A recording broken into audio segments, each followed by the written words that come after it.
Good morning student, class third, subject Hindi grammar, lesson 6।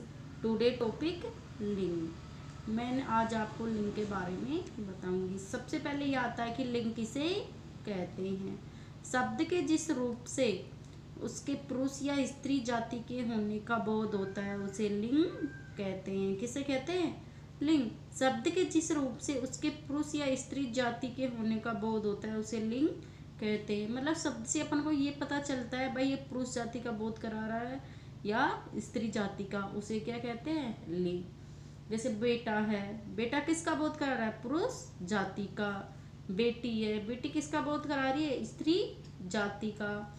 चूहा है, चूहा किसका बोध करा रहा है? पुरुष जाति का। चुईया स्त्री जाति का। तो शब्द से अपन क्या पता चलता है? जिस शब्द से हमें ये पता चलता है भाई ये शब्द पुरुष जाति का बोध करा रहा है, ये स्त्री जाति का बोध करा रहा है, उसे क्या कहते हैं? लिंग। लिंग किसे कहते हैं? शब्द के जिस रूप से उसके पुरुष या स्त्री जाति के होने का बोध होता है उसे लिंग कहते हैं।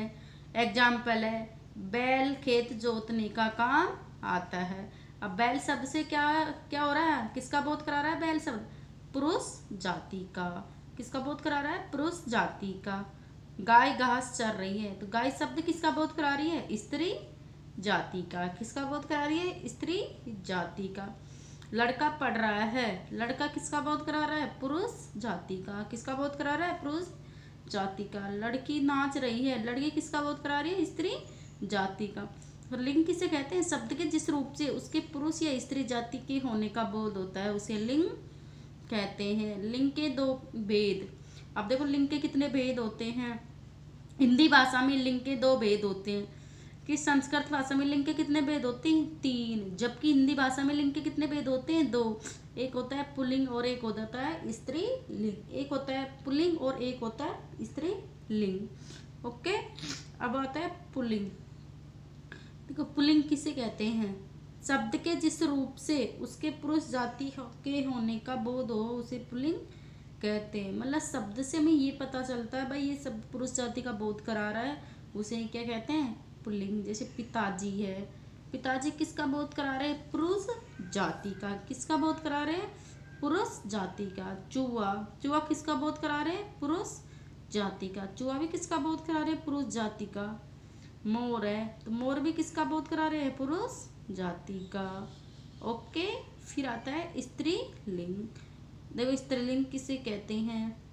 शब्द के जिस रूप से उसके स्त्री जाति के होने का बोध हो उसे स्त्रीलिंग कहते हैं। मतलब शब्द के जिस रूप से उसके स्त्री जाति के होने का बोध होता है उसे स्त्रीलिंग कहते हैं। जैसे माता जी, चुईया, मोरनी आदि ये सब किसका बोध करा रही है? स्त्री जाति के।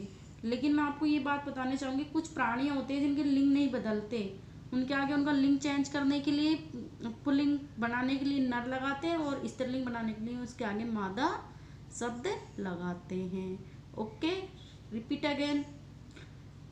लिंग किसे कहते हैं? शब्द के जिस रूप से उसके पुरुष या स्त्री जाति के होने का बोध होता है उसे लिंग कहते हैं। एग्जाम्पल है, बैल खेत जोतने का काम आता है, गाय घास चर रही है, लड़का पढ़ रहा है, लड़की नाच रही है। ओके, लिंग के भेद। लिंग के दो भेद होते हैं, पुल्लिंग और स्त्रीलिंग। कौन कौन से होते हैं? एक पुल्लिंग होता है, एक स्त्रीलिंग होता है। पुल्लिंग देखो, शब्द के जिस रूप से उसके पुरुष जाति के होने का बोध उसे पुल्लिंग कहते हैं। एग्जाम्पल है पिताजी, चूहा, मोर आदि। ओके, फिर आता है स्त्रीलिंग। शब्द के जिस रूप से उसकी स्त्री जाति के होने का बोध हो उसे स्त्रीलिंग कहते हैं। माताजी, चुईया, मोरनी आदि।